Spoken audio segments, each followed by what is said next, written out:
The chamber held its breath. No cough, no shuffle, only pressure, heavy and cold, sitting on every seat. Doors opened, heads turned. Ibrahim Traoré walked the aisle with empty hands and a full gaze. No prepared script, no diplomatic smile.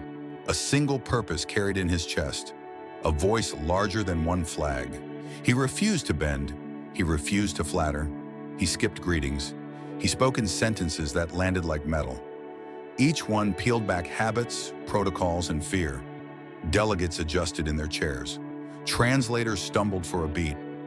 Lenses tightened to catch the smallest twitch. A routine session turned into a reckoning. For years, the message sent to Africa repeated the same lines. Wait. Comply. Survive inside rules drafted elsewhere. He set fire to that script. Not a plea, a notice. Time had run out. Then the number. $847 billion. He let it hang until the air felt heavier. Not subsidy, not credit, not a donation on a ribbon. A total of value extracted through currency rigs, price games, and contracts wrapped in friendly words. He named the CFA franc and the leash fastened to Paris. He named gold and cocoa sold below real worth. He named accounts in European capitals where margins went to hide. Since 1960, loss upon loss. Reports and audits on record. A ledger, not a story. Faces tipped forward, pages rustled. The bill had a sum. The bill had signatures. The warning followed without lift in tone.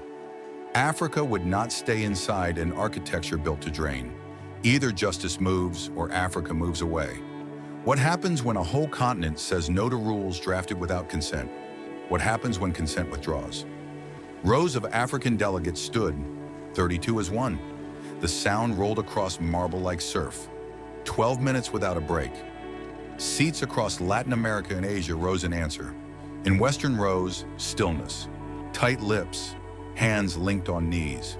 Mirrors facing mirrors. This was not about a spare chair at a crowded table. This was an offer to build a new room. He stripped the room of ceremony and left the facts bare. The UN, he said, had too often softened force with language, shielded invasions with procedure, framed inequality as management. He spoke in counts.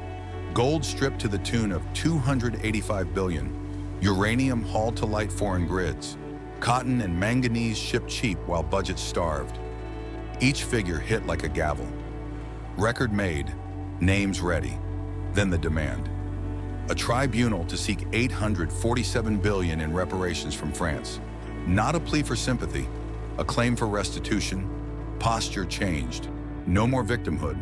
A plaintiff with exhibits. The hall felt like a court. Every delegation sat like a jury box. Silence turned from courtesy to risk. He called leaders by name. Emmanuel Macron. A palace inherits more than a flag. It inherits an empire's bill. Donald Trump. Oil and trade wielded like coins, stained in red. Grandeur built on someone else's pain. Eyes froze across the aisle. He walked straight at the gatekeepers of finance. IMF, World Bank. Development spoken with polished words while conditions fastened tight. A loop of loans, interest, austerity, and exits padded for firms that leave richer than they arrived. Around 50 billion leaves Africa each year in servicing alone. Hospitals and classrooms shrink to make room for coupons and coupons again. No pity asked, justice demanded. He spoke in the language of law, not grievance. UNGA 1514, the right to independence and self-determination, the International Court of Justice on Chagos, and principles of reparation. Extraction under duress breaks sovereignty. Compensation follows as duty. The $847 billion framed in a system the West wrote. Numbers set against clauses. A claim rooted in precedent. Reactions split beyond the hall. Support thundered from Havana to Tehran, from Brasilia to Moscow. China and India framed the ask as part of a wider recalibration. Western capitals issued concern and caution. Few touched the math in public. Import ledgers and trade logs remember too much. Then the line without varnish. If justice is denied, Africa will leave this United Nations. Gasps. Pen stopped. A hinge moment laid bare. He turned to the Security Council like a surgeon with a clean blade. 5 governments that won a war long ago still hold a veto over the world. a continent with 1.3 billion souls expected to bow to yesterday's victory. A truth spoken aloud in a room built to avoid truce. He named wars that broke lands and lives. Libya in shards, Iraq with a bill near $2 trillion from Washington alone. Afghanistan, 20 years and a runway goodbye. Syria pulled apart by proxies. He held up the cost next to the claim. If money flows without limit to war, why does justice arrive with empty pockets? No one rushed to answer. He moved from exposure to design, old order unmasked, new order proposed, 4 pillars, simple and sharp, a global South Assembly with 1 state, 1 vote, no permanent seats, no veto key, a development bank with funds that build instead of bleed, loans without austerity, hooks that crack the poor first, a reparations court targeting theft dressed as policy and aid, a security council with rotation and recorded votes where no single power blocks the whole. Then a date and a place, December 15th, 2025. Ouagadougou, not a request to join a club in New York or Geneva, an invitation to meet on African ground and write rules on level stone. Phones in foreign ministries lit up, 2 tracks rolled into motion, offers with flowers, threats with teeth, relief packages, infrastructure promises, and whispered penalties. Frozen lines of credit, hints at sanctions. The oldest playbook wore a fresh cover. Media in Western capitals tried to wave off the plan as fantasy or danger. The volume gave away the worry. If nothing, no airtime. If noise, less airtime. They debated tone while trade routes shifted in quiet. Gold shipments rerouted east. Bilateral deals signed with India and China. Data trailed policy. Markets followed data. Streets across the South caught fire in debate and song. Ouaga 2025 trended. No more veto trended. Students mapped currency swaps on whiteboards. Traders talked settlement in regional units. Families discussing food prices understood the stakes without a single briefing. Analysts sketched 3 paths that fit inside 1 page. If the summit breaks, pressure wins. Leaders peel off for short relief. Old rivalries reopen. Debt piles near $700 billion continue to dictate choices. A lesson pressed hard into memory. Do not try. If the summit holds, a second poll rises. 50 to 70 signatures turn into a bank, a court, and a forum. 2 centers shape legitimacy.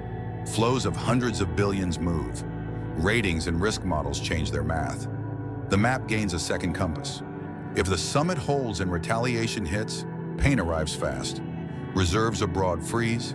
SWIFT access narrows. Tech imports slow. Inflation bites. In the same moment, leaks close. Local settlement grows. CFA ties weaken. Supply chains bend south and east. Hardship becomes discipline. Independence under fire becomes habit. In all 3, a continent moves itself. Banks in Shanghai, Moscow, and New Delhi drafted swaps and credit lines. Funds prepped bullion buys.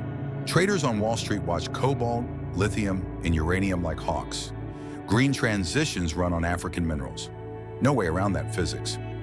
Back in the hall, the first act of the night still stood fresh. A thin folder sat on a lectern. It held 12 pages drafted far from Ouagadougou, a confession with blanks for a signature. He laid a hand on the cover. He pressed the pages flat against wood. He did not read. He chose to speak. He called 10 crimes without raising his voice. The slave trade that built cotton, sugar, coffee fortunes with chained bodies. Financial bondage through a currency with a foreign master, and reserves held in another nation's vault. Genocide in Rwanda under a shield that failed. Debt that keeps budgets on a leash. Agriculture broken by forced liberalization, while global brands record record profits. The murder of leaders who said the word dignity out loud. The Cold War's dictators fed weapons while people starved. Oil in the Niger Delta, poisoned rivers, short lives, profits recorded in capitals far away. Foreign bases nailed into African soil and sold as stability. Human rights used as a switch, on for enemies, off for friends. He named names and offices. He stared down the guardians of money. He refused sorrow. He asked for balance. He also counted the risk. Sanctions whispered in corridors. currency pressure, plots carried in briefcases, ghosts of Lumumba and Sankara close by, division at home possible if pride turns to rivalry, allies who cheer in public and hesitate in private.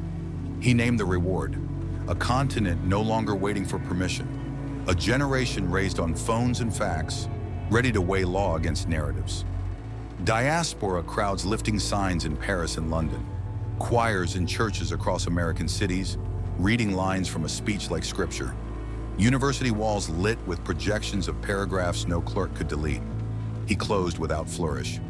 We did not ask permission to be free. We stood up to claim it. 4 lessons folded into those words. Dignity lives in refusal to kneel. Memory walks with us and shapes our steps. Courage travels farther than 1,000 safe statements. Identity begins when imitation ends.